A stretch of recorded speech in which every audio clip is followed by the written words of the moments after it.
నిర్దేశకత్వం చేయాలి. నేను పుట్టాను, నేను ఎటు పోవాలో, ఏ దారిలో పోవాలో నాకు తెలియదు. ఒక గురువుగా నువ్వు నాకు ఆ జ్ఞానాన్ని ఇవ్వాలి. ఆ జ్ఞానాన్ని ఇస్తే నేను ఆ జ్ఞానంలో వెళుతూ ఉంటాను. ఆ జ్ఞానం ఎప్పుడైతే వచ్చిందో నువ్వు మా పక్కల మా రేపల్లిలో పుట్టినటువంటి వాడివే అయినా సరే నువ్వు నిన్నటిదాకా మా స్నేహితుడు అనుకున్నావు, నిన్నటిదాకా మా ఇంకొకటి అనుకున్నావు, మా బంధువు అనుకున్నావు, మా బావ అనుకున్నావు, మా మామ అనుకున్నావు, మా అన్న అనుకున్నావు. కానీ ఆఖరి ఏమైంది? నువ్వే దేవుడివి, నువ్వే దైవానివి అన్నటువంటి దీనిలోకి మేము వచ్చేసాం ఇప్పుడు. కాబట్టి నువ్వు మా అన్నీ నువ్వే, సర్వస్వం నువ్వే, సర్వస్య శరణాగతి. పాతయవా పాతాళే స్థాపయవా సమరలోక సామ్రాజ్యే మాతస్తవ చరణయుగం నాహం ముంచామి నైవ ముంచామి. పాల ముంచినా నువ్వే, నీట ముంచినా నువ్వే, నీ పాదాలే మాకు శరణ్యం అని స్వామివారి పాదాలని పట్టుకున్నారు. నీ నామము భవహరణం.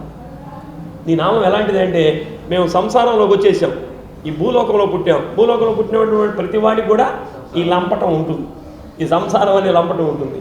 నీ నామం భవహరణం అంటే సంసారంలో ఉన్నాం మేము, అయినా కానీ మాకు ఏం ఇబ్బందులు లేవు. మమ్మల్ని తెరచాపలాగా నువ్వు ఉండి, ఒక నావికుడిలాగా ఉండి మమ్మల్ని ఈ సంసారం అనేటటువంటి సముద్రాన్ని అవతల ఒడ్డుకి చేర్చేటటువంటి వాడు ఎవరయ్యా అంటే నువ్వే. నీ నామమే సర్వసౌఖ్యము. మాకు సర్వసౌఖ్యాలు ఇచ్చేది ఏమిటంటే హరి అన్నటువంటి నామం.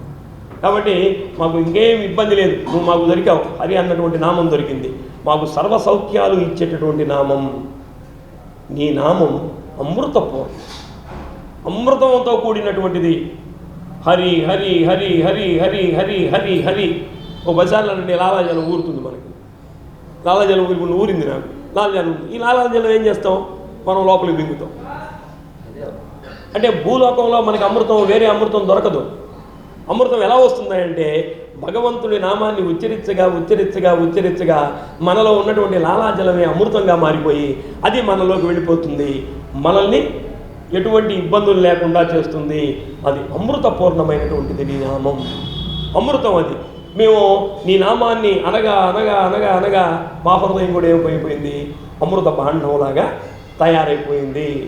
నీ నామమునే నిత్యం నేను తలుస్తాను అని స్వామివారికి ప్రమాణం చేశాను. ఇక ఇంతటితో అయిపోయింది.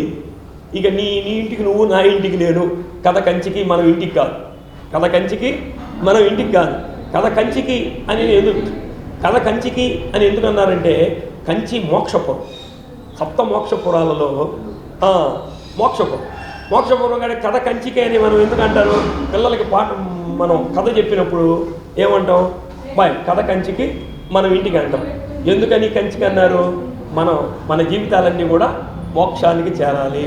కాబట్టి ఈతోటి వ్రతం అయిపోయింది. స్వామివారికి మనం ఆ స్వీట్ అంతా కూడా పెడుతున్నామంటే ఈ రోజుతోటి వ్రతం అయిపోయింది అంటే ఎవరి పాటికి వాళ్ళు వెళ్ళిపోవటం. ఇంకా రేపటి నుంచి హరి లేదా, ఇప్పుడే నా హరి అని అంటే నిత్యం కూడా నీ నామాన్నే మేము పొగుడుతూ ఉంటాము.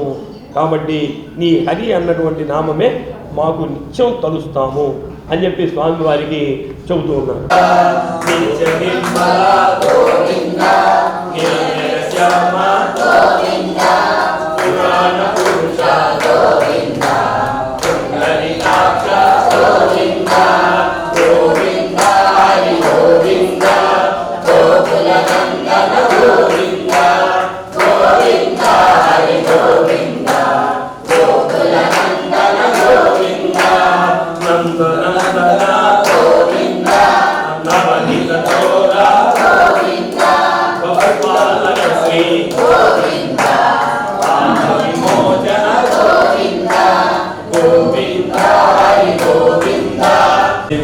దాన్ని పోయిందేమో